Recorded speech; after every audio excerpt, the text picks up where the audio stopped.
um laudo daquela conversa gravada entre o Eduardo Apio e o filho do Malucelli. Veio um laudo inicial de um perito da polícia aí, a pedido do Sérgio Moro, e agora a defesa fez um outro laudo, mas daí com um especialista. O outro perito era engenheiro elétrico, se eu não me engano. E agora eles encomendaram para o professor Pablo Arantes, que é coordenador do Laboratório de Fonética da Universidade de São Carlos. Pablo, muito obrigado aqui por ter aceitado o nosso convite aí. Gosto muito da sua cidade, uma cidade universitária fantástica. Eu queria, em linhas gerais, saber a sua conclusão do seu laudo aí sobre a gravação. Boa noite, Nassif. Me escuta bem? Escutando bem. Tá, joia. Ô, Nassif, antes de responder diretamente a sua pergunta, eu queria começar dizendo uma coisa. Eu sou professor universitário de linguística, tá? Assim, meu trabalho de todo dia é ensinar, pesquisar, orientar e publicar, né, nessa área. A fonética forense é uma das minhas áreas de interesse e atuação, né? Eu não sou um perito, na verdade, nem posso me intitular dessa forma, né? Perito é quem faz concurso para órgãos oficiais de perícia. Eu fui procurado pela defesa do juiz Apio em função dessa minha qualificação, e a minha atuação nesse caso, na verdade, seria caracterizada como de assistente técnico da defesa, né? Então é o seguinte, acho que é importante dizer assim, de cara, que o documento que eu produzi, ele é um parecer técnico sobre o laudo que foi produzido pela Superintendência da PF no Rio Grande do Sul. Não é exatamente um laudo, é um parecer técnico sobre o laudo, né? O que eu me propus a fazer nesse documento é uma avaliação sobre o conteúdo do laudo, sobre os tipos de análise que foram feitos ali nas gravações, e especialmente sobre a propriedade ou não da nota que foi atribuída ali no laudo, a hipótese de que a voz do juiz Apio é a mesma presente na gravação questionada. Nesse caso, a gravação questionada é aquela que foi recebida pelo filho do desembargador, né? Então, uma coisa que eu queria deixar bem claro é o seguinte, que o que eu digo no parecer é que as afirmações que são feitas no texto do laudo, elas não têm uma sustentação decisiva em dados que tenham sido extraídos das amostras de fala. A do Apio, né, era uma audiência em que ele foi presidente, né? E então aquilo serviu para dizer, bom, essa aqui é um exemplo da voz do Apio. E você tinha a gravação questionada, que era aquela, enfim, que era recebida pelo celular do Apio e tal. Então, eu queria saber, né, se os fatores de coincidência entre as duas vozes, né, que o laudo apontavam, se eram relevantes para sustentar a hipótese de que as duas vozes eram a mesma, né? Então é o seguinte, eu queria dizer também que em nenhum momento eu disse que o laudo da PF é uma fraude ou uma armação.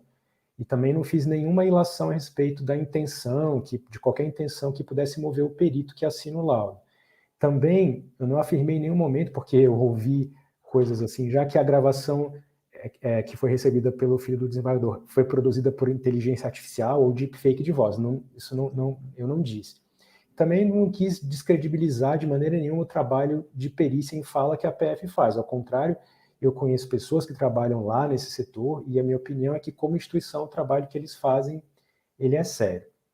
Tá, agora, então, mais especificamente, o que eu coloquei lá nesse parecer. A questão é a seguinte, um dos problemas nessa situação é que a qualidade do áudio questionado, ou seja, aquele que o filho do desembargador recebeu, ela estava muito baixa.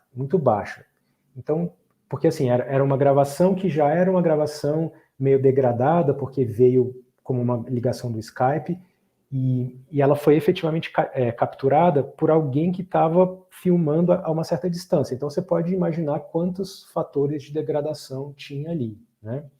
Então isso impedia que se fizessem análises instrumentais assim mais sofisticadas, né?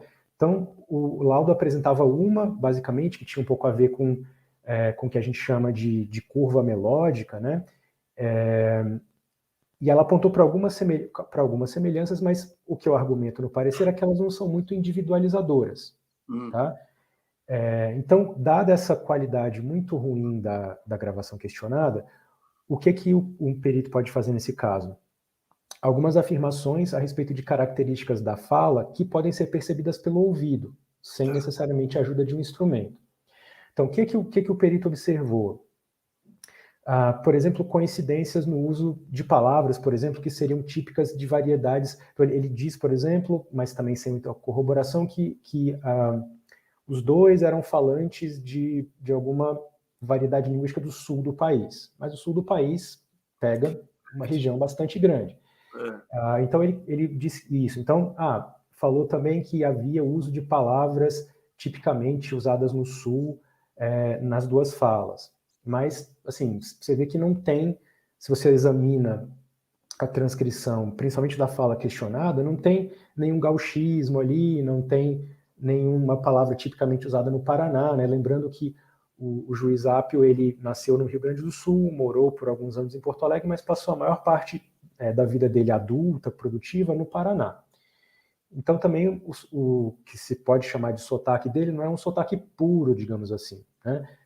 Tem, enfim, é um sotaque urbano, ele, né, morou em cidades que têm imigrantes, portanto, né, é uma fala já influenciada por muitos fatores.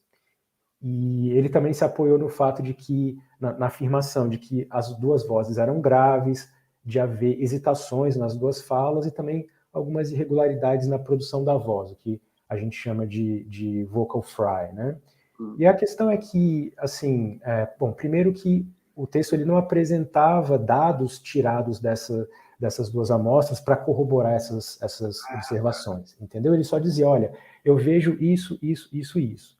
Mas não dizia, então, você pode ver num instante tal que acontece isso, que acontece aquilo.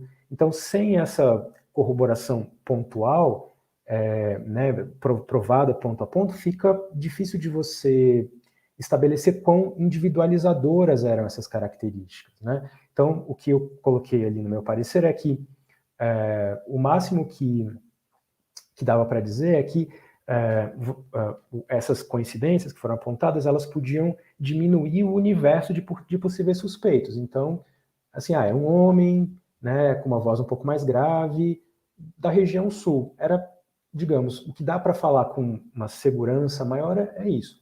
E aí o que acontece? A escala que é usada, porque se comentou muito a história de que, bom, mas o laudo aponta um valor de mais 3 numa escala que vai de -4 até mais 4. Né? Essa escala ela é qualitativa, ela tem 9 níveis. Tá? Então, o nível 0 seria correspondente a uma situação em que assim, você vai dizer que os dados que aparecem no laudo eles são inconclusivos, ou seja, que o laudo testa uma hipótese. Tá? Nesse caso, a hipótese era a voz do Apio é a voz naquela gravação que o filho do desembargador recebeu. Essa era a hipótese. Então, uma nota mais 4 significa, olha, com quase toda certeza as duas vozes são iguais. O -4 significaria, com quase toda certeza elas não são da mesma pessoa. O que eu disse ali é que eu não tenho evidência de que elas definitivamente não são iguais, né? Ou seja, o -4 ou -3. Mas, por outro lado, por conta da generalidade dessas características apontadas, e também pelo fato de que não eram apontados exemplos e corroborações mais fortes durante o laudo, também não fazia nenhum sentido dar uma nota muito alta. Então, por conta, inclusive, da situação, da qualidade técnica dos áudios, e também, isso é importante, do fato de que na gravação que é chamada de padrão, aquela em que você tem certeza que é o Apio falando, é uma situação de uma conversa face a face.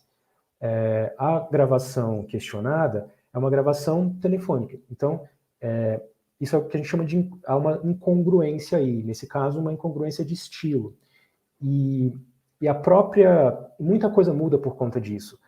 A gente fala um pouco mais alto quando fala ao telefone, a gente altera uma série de fatores. Isso também não foi levado em consideração. Então, dadas tantas incertezas e a pouca relevância discriminadora do que o laudo traz, então eu me baseei fundamentalmente nas afirmações presentes no laudo, que assim, se você considerar o que esse laudo diz, ele não tem uma justificativa, digamos assim, forte para dar aquela nota. E você deu uma nota? Eu sugiro, assim, supondo que tudo que ele disse ele está correto, o que você pode dizer é 0, ou seja, não dá para... É uma coisa muito inconclusiva. Né? O que é muito diferente de dizer nota mais 3, que significaria uma grande, né, probabilidade. Tá? O Pablo, só para ter alguns espectadores perguntando, isso aí foi no CNJ ou no Supremo? Nassif, eu não sei dos detalhes da coisa jurídica. Eles me contactaram, pediram esse parecer, foi o que eu fiz. Eu não tenho conhecimento profundo do trâmite jurídico da coisa.